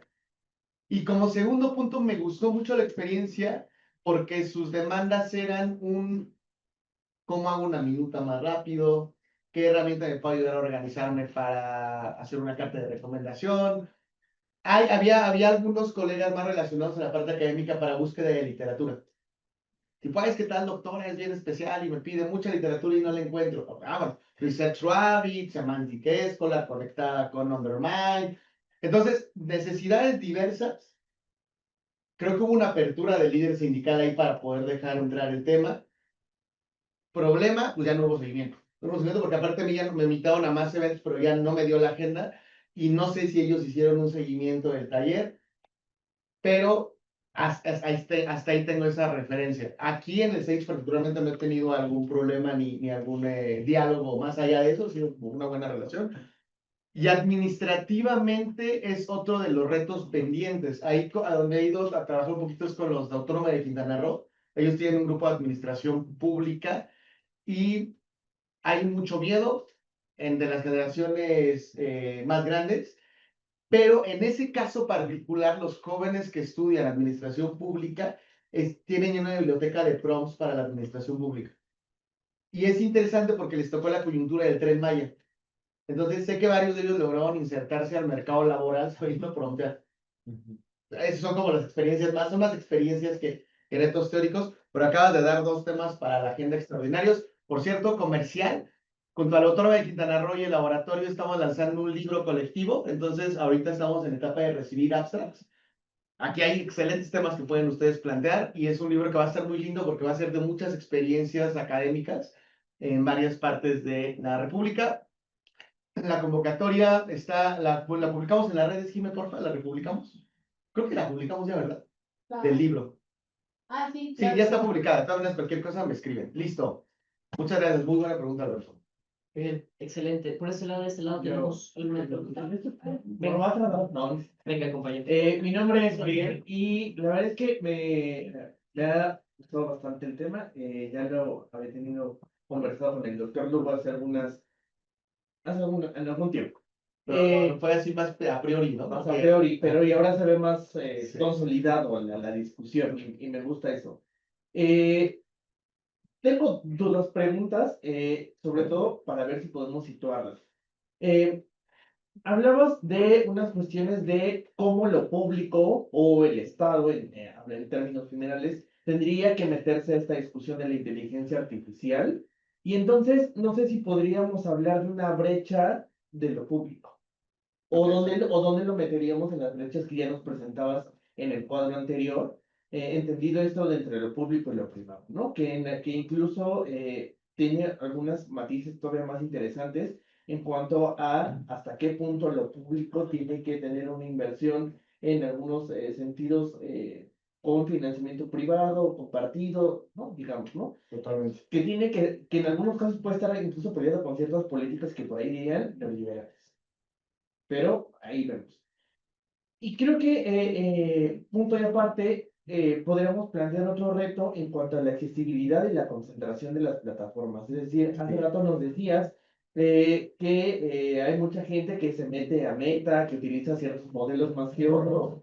Pero hablando de concentración de plataformas, esto involucraría que, y esto es una hipótesis, en el sentido de pensar, las personas están utilizando la IA que más fácil les es utilizar en términos de practicidad. Vaya, si ya Meta está está haciendo una concentración de Instagram, de WhatsApp y demás, evidentemente, injusto piensa en hipótesis, es más fácil que utilice esa a que vaya directamente a buscar en un Totalmente. navegador otra específica, ¿no? Pienso yo ahí. Eh, en términos de lo disruptivo contra la IA. O sea, está la IA como una fuente propia de su propia disrupción, como su propio accidente, pero en el caso fuera de, piensa en el caso de Ghibli. Esta pequeña época o la que se dio de todos de hacer su imagen de tipo Ghibli, y después de unos 3, 4 días, esta ola en redes sociales de decir, pues qué bueno, pero estaría más chido pagarles a los artistas que lo hacen de manera manual, ¿no? Esa confrontación entre utilizar la IA para que sea más accesible, que todos lo podamos hacer, vendernos la caricatura, o pagarles a los artistas. Una discusión que me pareció bastante interesante, que es nuevamente el trabajo del artista. Y ya para finalizar, creo que un punto relacionado con el caso de lo público es que de repente se nos olvida a la hora de usar a la hora de hablar de cuestiones públicas, es que todos los derechos necesitan financiamiento, necesitan dinero. Porque es muy bonito plantear un montón de derechos y meterlos incluso a la Constitución, y se nos olvida que necesitan dinero, necesitan políticas públicas específicas para poderlos materializar. Y ya, me callo. Sí, muy buenas aportaciones, Uriel. Y el Estado. Creo que el Estado viene dentro de esta brecha robótica, en donde bueno, el Estado tendría también que tener diagnósticos antes de lanzar algún tipo de política pública o innovación tecnológica, como queramos, innovación política, como queramos nombrarlo. Si no hay diagnóstico, pues quién sabe cuál va a ser los efectos, que es un poco de lo que estamos viviendo. Y la gente resuelve como puede, ¿no? Desde los café internet, que dentro de hipótesis creo que van a volver fuertes los café internet, que recuerden el café es Coffee Access for Everything, o sea, como que cada vez sería ChatGPT Access for Everything, o alguna cuestión así. Pero sí creo que ese tema, y no hay que obviarlo, ¿no? Sin embargo, no le alcanza tampoco al Estado en muchas cuestiones para hacer su propia IA. Conozco que por ahí el Estado mexicano tenía ciertas intenciones, no sé en qué habrá parado el debate. En gran medida, DeepSeek lo que demostró fue que se puede hacer un modelo con 85% menos de inversión en muchos sentidos. Aún así sigue siendo muy caro. Y en este tema de crisis medioambiental, no sé si la solución sea crear más modelos, ¿no? Si imagínense, duele cuando uno crea una imagen y sabe que estás fregándote tanta agua, imagínate crear un modelo, es una cosa impresionante, ¿no? Entonces, ahí es un tema también a seguir dialogando, porque los emporios que se han favorecido de los recursos que antes se ubicaban solo en la parte material y ahora son materiales simbólicos, pues siguen siendo los grandes oligopolios, que por cierto están junto a Donald Trump, están en la foto de toma de posición, Para que nos demos una idea, voy a ser políticamente incorrecto. Si se le quisiera poner una traba a estos amigos de Trump, pues ¿contra quién te vas a meter? ¿Quién se va a aventar a hacer algo así? Y sobre todo dentro de nuestro contexto. Ahorita voy a platicar un poquito más de eso. Accesibilidad a plataformas es otra de las, creo que, de las nuevas condicionantes de este capitalismo de los algoritmos. Porque por otro también creo que damos por sentado en la academia algunos debates que quizá no son tan obvios. A ver, cuando hablamos que un modelo no nos puede pertenecer, estamos hablando de un momento, de momentos, o sea, estamos añorando un momento previo de la historia de Internet, en donde, por ejemplo, había navegadores como Altavista, que son del Pleistoceno, que a lo mejor no ubican algunos y algunas acá, o como Tor, ¿no? Tor que todavía sigue teniendo sus, ¿no? Que tenían un poquito más de autonomía, por eso que estamos hablando que no hay esa autonomía, ¿no? Entonces, es una suerte de añoranza, y esta accesibilidad y plataformas que pasan por emporios económicos, que le prestan sus modelos a gobiernos y estados, ahí está otro tema, ¿eh? Los estados y gobiernos les están prestando los modelos. Ahí les dejo de tarea investigar el Estado mexicano con quien tiene alianza, sí tiene alianza, pero no voy a spoileárselos yo, ¿sí? O por eso les decía que la elección de un modelo es una decisión política y va desde lo subjetivo hasta el nivel Estado, ¿eh? Pero bueno, eso es algo muy interesante, porque no alcanza el recurso público para una cosa como la IA. Ahora, ¿para qué queremos IA? Volvemos a este mismo dilema de que hablábamos ya hace un momento con Rodrigo. Uso de herramientas hegemónicas. Yo tengo mis teorías ahí sí de la conspiración, que no es normal que no conozcamos casi herramientas como Anthropic o como Hugging Chat, que son las más libres, digamos. ¿Ah? La propaganda y la comercialización de herramientas como ChatGPT y como Meta son parte también de una estrategia propagandística que tiene que ver con nuestra situación frente a Estados Unidos, ¿sí? Y que además OpenAI se legisla mucho más bajo la legislación de Estados Unidos. Hugging Chat se legisla más bajo la Unión Europea. Ahí un poco toca tener dos villanos y elegir al menos peor, ¿sí? Y DeepSeek opera más con la legislación china. Hay ahorita algunas propuestas de reforma de inteligencia artificial muy extrañas que yo conocí en la semana, que están intentando emular el modelo ruso y chino de legislación. Pero en serio, ¿podremos como Estado sostenernos frente a Trump con ese tipo? No lo sé, o sea, son varias, porque el tema está bastante caliente. Justo esta semana lo noté muy caliente. Y finalizo con este último punto que tiene, la dicotomía de artistas. No es mi campo, de hecho, me pasó en una entrevista y preferí no hablar porque creo que no es mi campo, pero voy a llevarlo a mi campo para situar. Investigación, ¿no? Supongamos que entonces viene un boom en medios, así de, ay, Undermind investiga mejor que 10 investigadores. Putz, me puedo sentir yo amenazado. Si ustedes checan Undermind, la verdad sí es de las herramientas que les diría que revisen, de las que sí así. Por curiosidad, incluso Undermind es una extraordinaria herramienta para búsqueda de información. No sustituye a Dalí, no sustituye a los libros, no sustituye Cielo, no sustituye, pero amplía, ¿sí? Y el consumo de gasto energético es 3 veces más que Google Escolar. O sea, tampoco es una cosa tan elevada. Con un buen prompt queda algo bien interesante, ¿sí?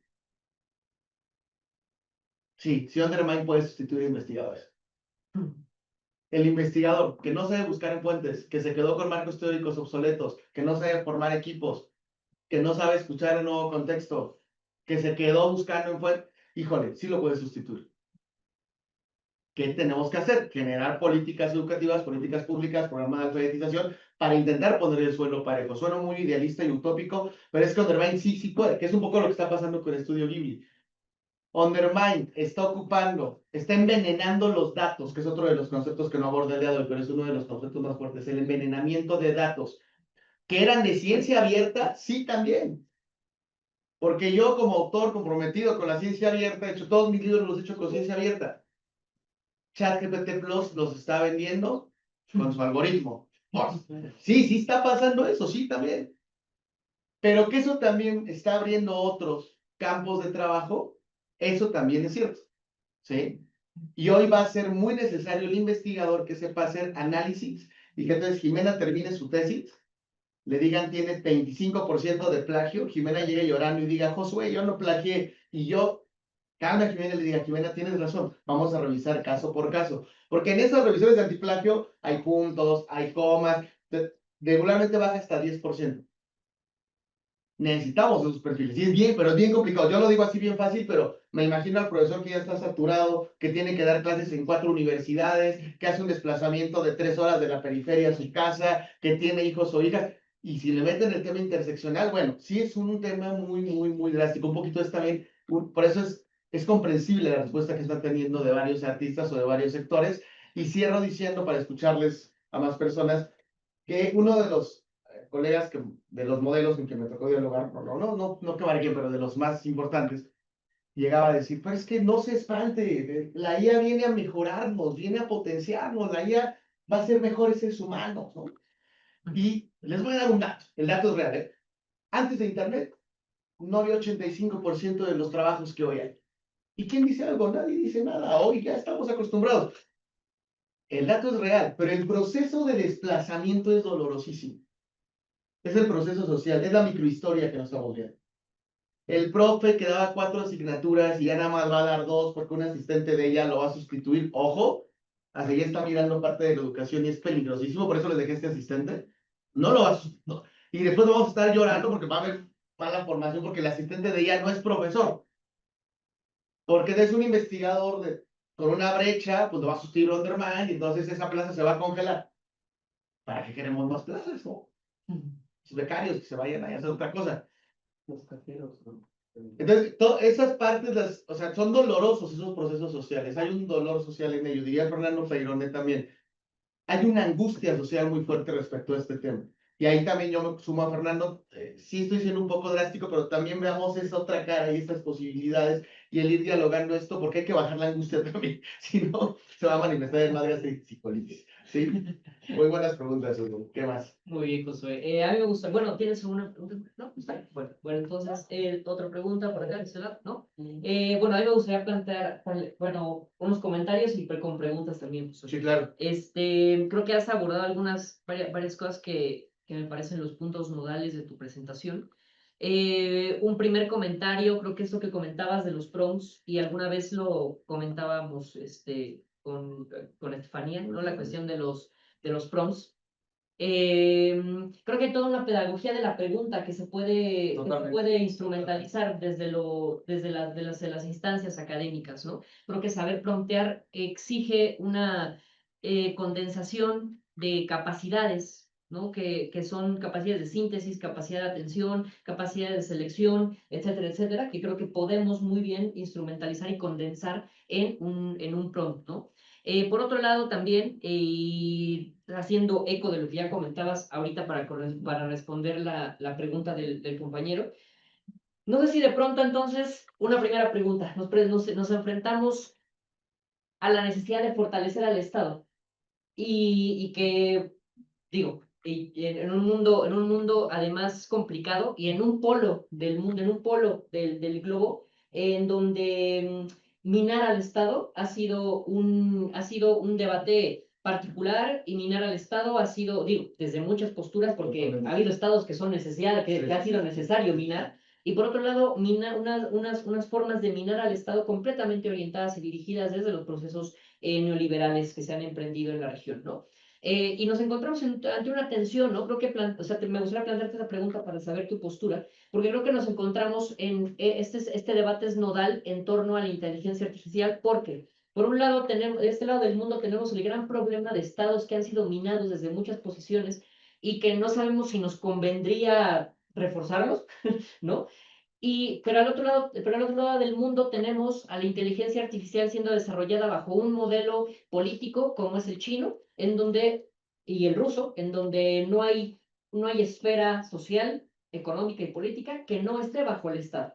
Entonces, creo que de este lado del mundo nos enfrentamos a una gran pregunta de si por ahora es momento y hay necesidad de fortalecer a esos estados que hemos minado para que puedan imponer ciertos límites para que puedan eficientar procesos públicos, ¿no? Porque al mismo tiempo, esta cuestión, lo que la pregunta de los sindicatos también del compañero, nos evidenció los grandes sesgos que se tienen también desde lo público en tanto estructura de Estado, ¿no? No solamente en tanto burocracia de gente que está en escritorios, sino que estamos enfrentándonos a la lógica del Estado y de pronto cuando le preguntamos a los chavos, a las chicas, Pensamiento crítico, ajá. ¿Qué tipo de pensamiento crítico? Para que al final, para que se vuelvan solamente repetidores de los autores que les damos como profesores, y eso, o sea, ese es el pensamiento crítico, hasta eso va a llegar el pensamiento crítico.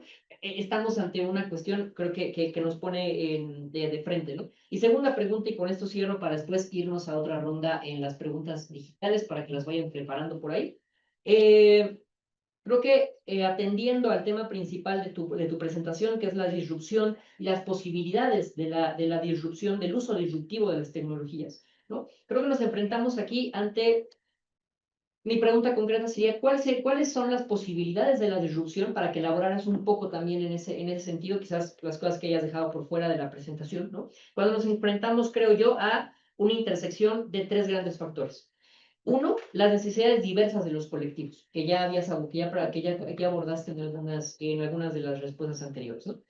Nos enfrentamos a colectivos que tienen unas necesidades completamente opuestas en algunas ocasiones, necesidades a veces incluso irreconciliables entre algunos colectivos por la forma de disposición que ha adoptado la social hoy. Segundo contexto, la capacidad de la acción colectiva en la actualidad y si hay posibilidad de una acción colectiva que está constreñida por múltiples factores, ¿no? Por un lado porque hoy el trabajo intelectual dentro de un marco del capitalismo cognitivo está basado en que tenemos los trabajadores cognitivos en algún sentido, que creo que entre ahí entran los profesores, los mercadólogos, los de marketing, los profesores, las profesoras, etcétera, etcétera, ¿no?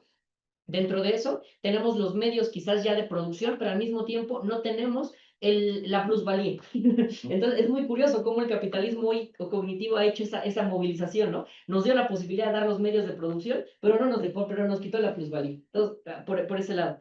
Y el tercer elemento, que los modelos son la base, y es otra cosa que ya habías abundado, ¿no? Porque si los modelos son la base, en un estadio previo, las universidades podían optar por tener un intranet, ¿no? Y tener su propia estructura de Internet alejada de los sesgos que los propietarios querían darle al modelo de búsqueda, ¿no?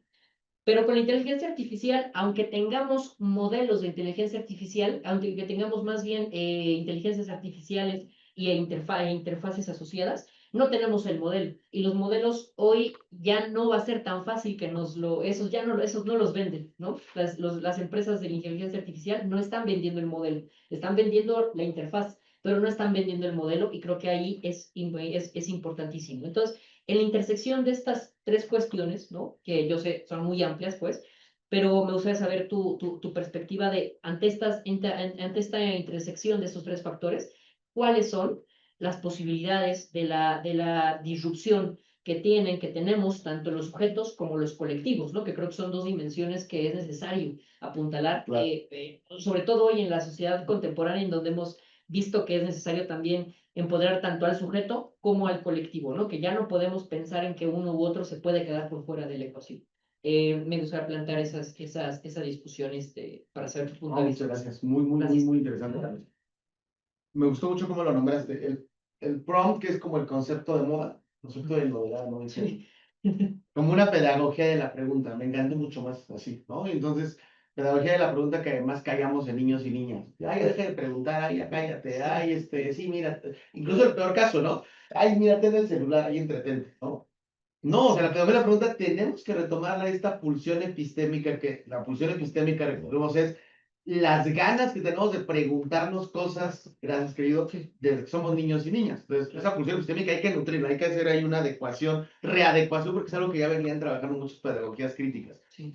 Por aquí está Eli, aquí está Eli, de aquí, colega nuestra de la UNAM, que en un taller que toma con nosotros nos compartió un texto bien bonito sobre cómo la pedagogía freiriana, hay un grupo de colegas que la están aplicando a saber preguntar desde esta lógica liberadora, no instrumental, paradójicamente con un instrumento, pero bueno, son innovaciones pedagógicas lindas, creo. Entonces, me encanta cómo lo planteaste. Con el tema del Estado, es que fíjense, sin ser experto en legislación, ¿no? Pero escuchando los debates de legislación, ahorita se está debatiendo hacia dónde quiere voltear, no quiere decir que vaya a pasar, pero quiere voltear la legislación en México. Y entonces, los cuatro grandes referentes son Unión Europea, Estados Unidos, Rusia, China, Interesante porque cada uno nos habla de un modelo de Estado distinto. Totalmente distinto. Sí. Y en estas buenas intencionalidades, si cada tecnología crea su propio accidente, lo político no está exento de que el accidente también crea accidentes políticos. Entonces, hay que pensar con calma qué modelo es el que queremos, ¿sí? Y sigue con otros colegas que dicen, no, pues el modelo chino está bien padre y seguridad y eso implica también otras cosas orwellianas, Foucaultianas, ¿no? Igual y puede ser que sí, no lo sé. Ahí dejo como esta posibilidad de diálogo y de pensamiento, incluso si alguien por ahí quiere abundar un poquito, pero sí es muy paradójico que implicaría el fortalecer al Estado en temas de regulación digital, cuando también en México tuvimos el caso de Pegasus. México fue en otro sexenio, pero fue de los países que más contrató este servicio israelí para espiar a sus activistas. ¿Sí? Entonces, híjole, es un dilema, o sea, son ganancias y pérdidas como toda negociación política, ¿no? Entonces ahí, pero muy buen tema, también es un buen tema para el libro, Carlitos, hay que ir para el libro aquí. Excelente. Luego, pensaría más bien en procesos, voy a verme muy liberal político, pero en procesos de gobernanza política. O sea, creo que sí necesitamos entrar a dialogar.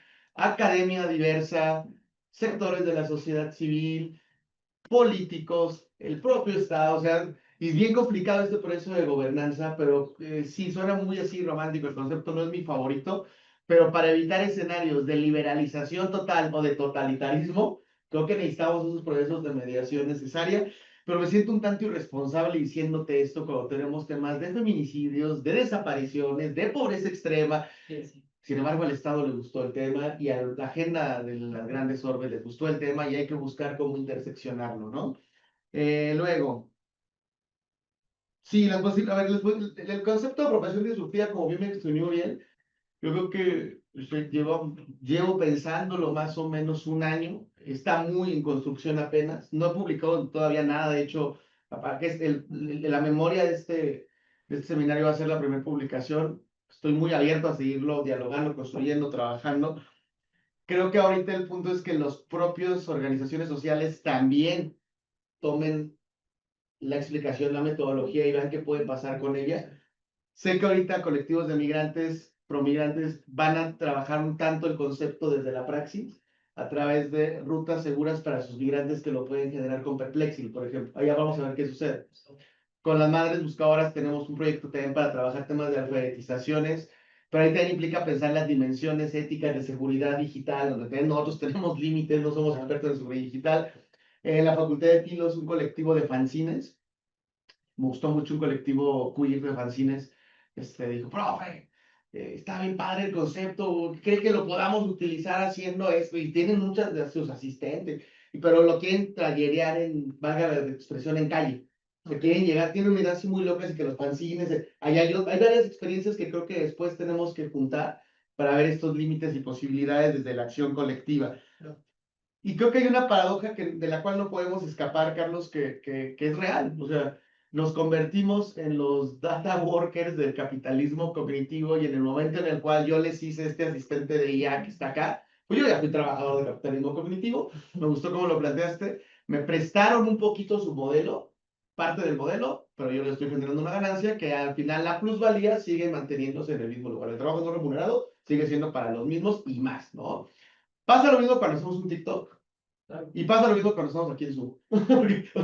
Desde que estamos siendo, qué goce del capitalismo, ¿no? Es chistoso esta narrativa en donde la clase baja es la floja y la clase alta es la que trabaja mucho. O es que trabajar haciendo una cosa en la cual los demás trabajemos y la plusvalía sea para los mismos, es un sueño del capitalismo, ¿no?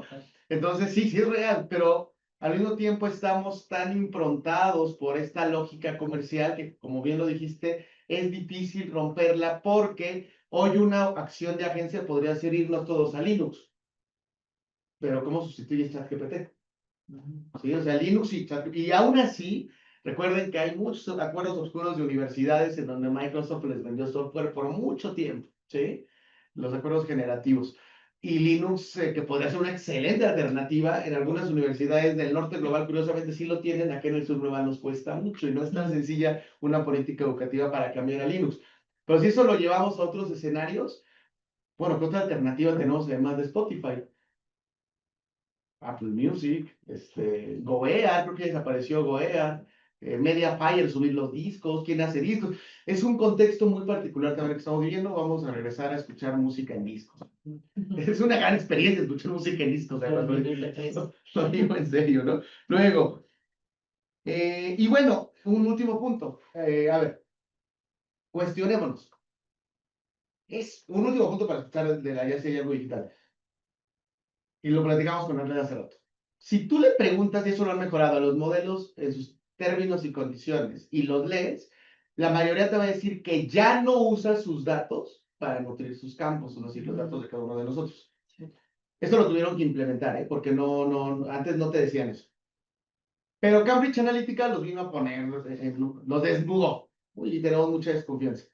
Los más críticos de la tecnología, sobre todo economía política, dice, claro que venden tus datos. O sea, hay un enfrentamiento. Pero preguntémonos, grandes empresas, si ustedes pongan el nombre de algún supermercado, pongan el nombre de algún Smart Dog, grandes empresas, ¿ustedes creen que van a arriesgarse a dejar sus datos en OpenAI? La respuesta es no. ¿Qué hacen? Hay servicios como Alpha, ese es otro modelo, que ese no es abierto, ese es totalmente para empresas, y como OpenAI, que les venden modelos especiales en donde no te espían. No sé por qué no te lo dije antes. Pero entonces, si no te espían ahí, quiere decir que sí te espían en los dos demás. ¿Sí me sigue? Es decir, ¿quién se beneficia? Ahora, es por qué digo esto en relación a tu pregunta. ¿Ustedes creen que el Estado mexicano, cualquier Estado, no usa IA? Por supuesto que usa IA, sí usa IA, sí usa IA. ¿Creen que usan nuestras IAs premium? Por supuesto que no, porque son datos confidenciales. Bueno, si son medio, sí. La austeridad también. Muchas veces hay paquetes de los grandes modelos que les venden a estados y a empresas IAs especiales donde no te espían. O sea, ¿quiénes siguen ganando? ¿Sí? Hay otra opción, si sabes programar, te bajas un modelo, bueno, un API, el API de un modelo. Si sabes programar, pero aún así, dirían mis colegas tecnocientíficos, te están prestando su casa. Sigues estando en su casa, solamente que ya tienes un poquito más de autonomía. ¿Sí? Ya no tienes un cuartito, ya tienes un cuarto y una cocina, ¿no? Bueno, lo que yo les presenté de la casa es una cama nada más. Pero bueno, ya por lo menos tengo una cama, que es la asistente de ella. A veces no estamos conscientes que nos están prestando una casa y estamos trabajando para esas personas que son quienes se quedan toda la plusvalía. Pero es así, o sea, es así, ¿qué podemos hacer ante eso? Bueno, estamos intentando encontrar algunas soluciones si acaso las hay. Bien, creo que tenemos por ahí ya todo un poquito, una última ronda. Sí. Bueno, todavía tenemos tiempo para una última ronda. Parece que por ahí Abraham González quiere abrir su micrófono. Entonces, si quieren, comenzamos con Abraham y ahorita vamos a leer las preguntas que ya tengamos en el chat para esta última ronda para que dar paso al cierre, al comentario de cierre del profesor Josué. Venga. Mi estimado doctor Lugo, ¿cómo está? Hola, Abraham, qué gusto. No, el gusto es mío. Afortunadamente que nos vamos a encontrar en el seminario de Luis Jaime, ahí en la Universidad Complutense. Yo por motivos de trabajo la daré en línea, pero yo creo que tú vas a estar por allá, ¿verdad? Allá vamos a estar, va a ser Mira, un gusto. qué gustazo. Y bueno, tenemos algunos otros eventos que nos vamos a encontrar. Yo quisiera seguir por esta línea del trabajo gratuito que ahorita justamente hemos estado comentando en el seminario. Y lo quiero seguir porque es un reto que nos afronta principalmente a lo que Mackenzie Wark, con su brillante texto del capitalismo ha muerto en el 2020, nos incita a pensar. ¿Qué tal si hoy en día las categorías actuales que tenemos para analizar las inteligencias artificiales y el desarrollo algorítmico no son más que un lastre que nos siguen orientando a pensar estos avances en términos de capitalismo? Yo he sufrido de ese mismo problema. Yo he tratado de conceptualizar estos avances a partir del concepto de capitalismo algorítmico. Sin embargo, me he dado cuenta en las últimas revisiones teóricas que he hecho que ya no podemos seguir utilizando esas mismas categorías.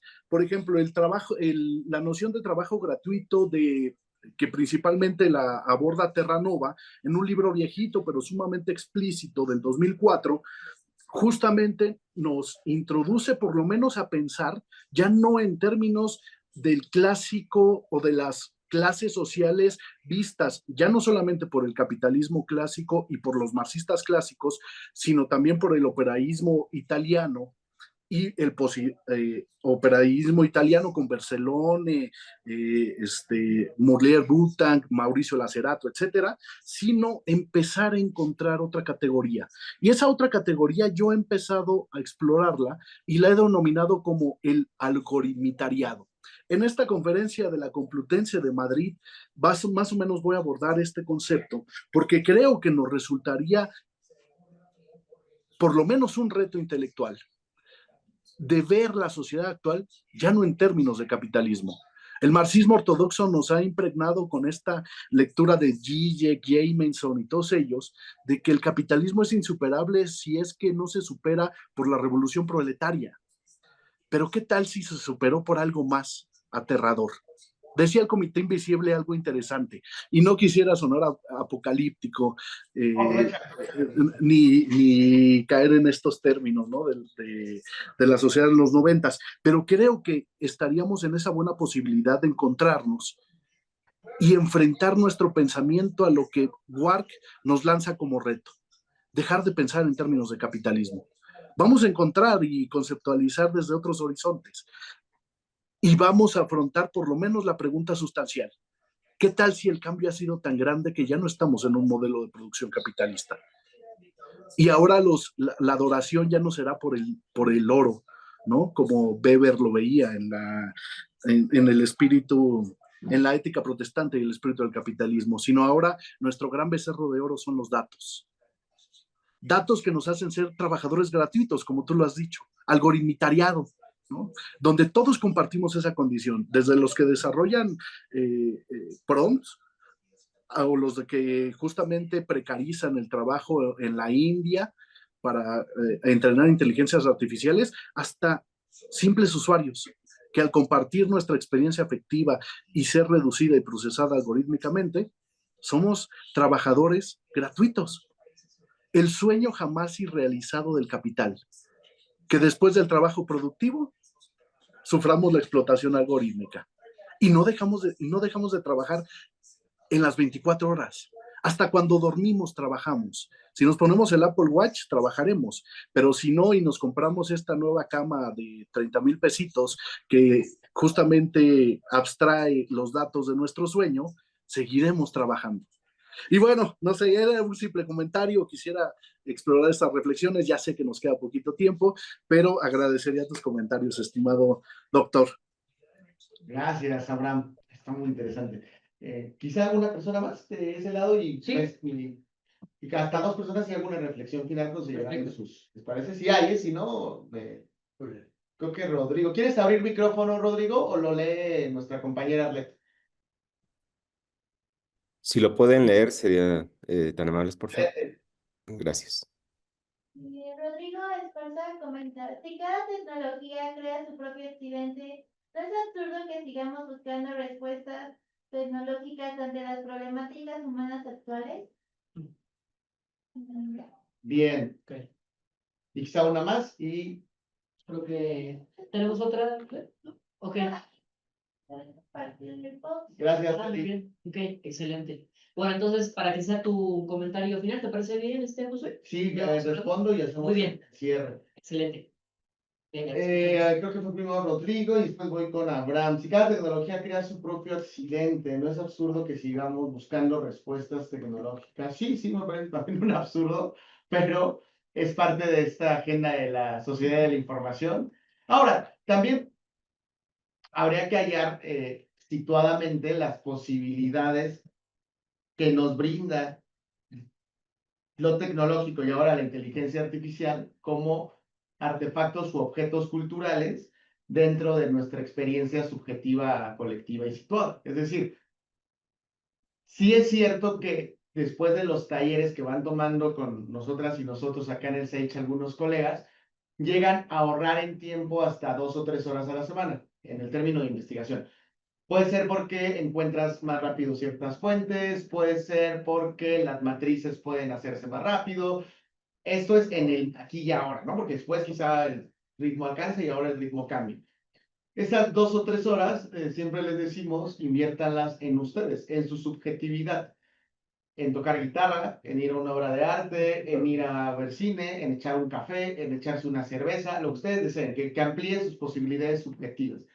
Estoy totalmente de acuerdo entonces con no delegarle a la tecnología más de lo que puede hacer como un artefacto o como una herramienta o como un objeto cultural, pero al mismo tiempo creo que sí puede aprovecharse teniendo claro para qué y por qué su potencialidad en elementos que son pequeñitos, porque yo creo que son pequeñitos, no va a cambiar la democracia, no va a cambiar la dinámica del Estado, no va a democratizar las decisiones ciudadanas, no va a, la tecnología no es la que nos va a hacer más humanos, todas estas promesas, no va a hacer que los chicos y chicos sean más inteligentes per se, sin embargo, pueden brindar posibilidades situadas y creo que tenemos retos todavía de diagnóstico.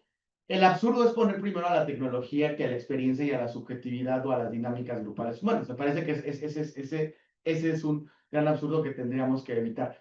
Voy con Abraham y creo que levantó la mano Rodrigo, ahorita lo voy con él. Luego con Abraham. Está interesante, Abraham. O sea, creo que desde la economía política justo lo que nos dirán será que la estructura sigue ahí y un poquito lo que dice también Carlos, ¿no? La plusvalía sigue generándose para unos cuantos, la oligopolización seguimos viviéndola. Tu idea del algoritariado, ¿sí?